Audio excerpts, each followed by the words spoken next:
అమరావతి దేవతలు నడయాడిన పుణ్యభూమి. దేవేంద్రుడు ప్రతిష్ఠించిన అమరలింగేశ్వరుడు కొలువైన ధన్యభూమి. దేవేరి కనకదుర్గమ్మ ఒకవైపు, పానకాల నృసింహుడు మరోవైపు, మధ్యలో ఉత్తర వాహిని రమణీయ కృష్ణమ్మ. శాతవాహనుల రాజధానిగా, బౌద్ధుల ఆధ్యాత్మిక క్షేత్రంగా ప్రపంచ ప్రఖ్యాతిగాంచిన అమరావతి స్తూపంతో ఆచార్య నాగార్జునుడు తిరగాడిన ప్రాంతంగా విరాజిల్లింది.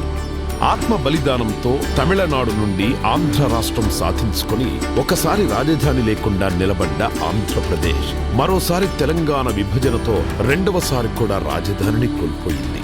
ఆంధ్రుల ఆకాంక్షలకు రూపమిస్తూ అన్ని ప్రాంతాలతో కనెక్టివిటీ కలిగిన ప్రాంతంగా కృష్ణానది తీరాన ఉన్న అమరావతిని ప్రజా రాజధానిగా నిర్ణయించారు.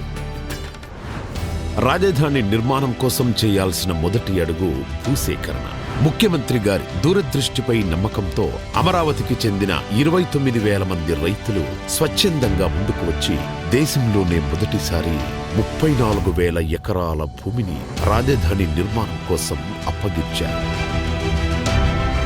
దేశవ్యాప్తంగా పవిత్ర ప్రాంతాల నుండి తీసుకొచ్చిన మట్టి, పుణ్య నదుల నుండి సేకరించిన నీటితో ప్రధానమంత్రి నరేంద్ర మోడీ గారి చేతుల మీదుగా ముఖ్యమంత్రి చంద్రబాబు గారి విజన్కు పునాది పడింది.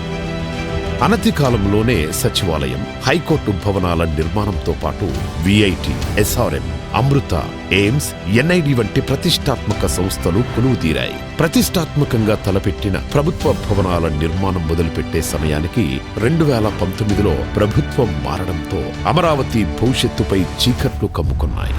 2019 నుండి 2024 వరకు నాటి ప్రభుత్వం చేసిన విధ్వంసం కారణంగా వేల కోట్లతో చేపట్టిన నిర్మాణ పనులు ఆగిపోయాయి. రోడ్లు దెబ్బతిన్నాయి.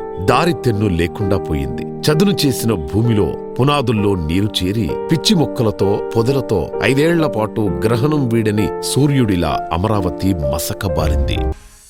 2024 రాష్ట్ర ప్రజల దీవెనలతో ఎన్డీఏ అఖండ విజయం సాధించి అధికారంలోకి రావడంతో చీకట్లను చీల్చుకుంటూ వచ్చిన సూర్యుడిలా అమరావతి తన పేరు సార్థకం చేసుకుంటూ పునరుజ్జీవం పొందింది. కేంద్ర ప్రభుత్వ సహకారంతో అమరావతి ప్రస్థానం మహోజ్వలంగా మళ్లీ మొదలైంది. అంతర్జాతీయ ప్రమాణాలతో ప్రపంచంలోనే అత్యున్నత స్థాయి నగరంగా నిర్మాణానికి సన్నద్ధమవుతోంది. బ్లూ గ్రీన్ కాన్సెప్టుతో 3వ వంతు పచ్చదనంతో పర్యావరణానికి అనుకూలంగా కాలుష్యరహితంగా నిర్మితమవుతున్న ఏకైక నగరం అమరావతి. బయోడైవర్సిటీతో కూడిన అద్భుతమైన విశాలమైన పార్కులు, district cooling system, piped gas, storm water, cable connectivity లాంటి సకల సౌకర్యాలు భూగర్భ వ్యవస్థ ద్వారా నివాసాలకు అందనుంది. సైకిల్ ట్రాక్ నుంచి విశాలమైన గ్రిడ్ రహదారులతో నగరమంతా రాజటీవీతో నిర్మితమవుతోంది.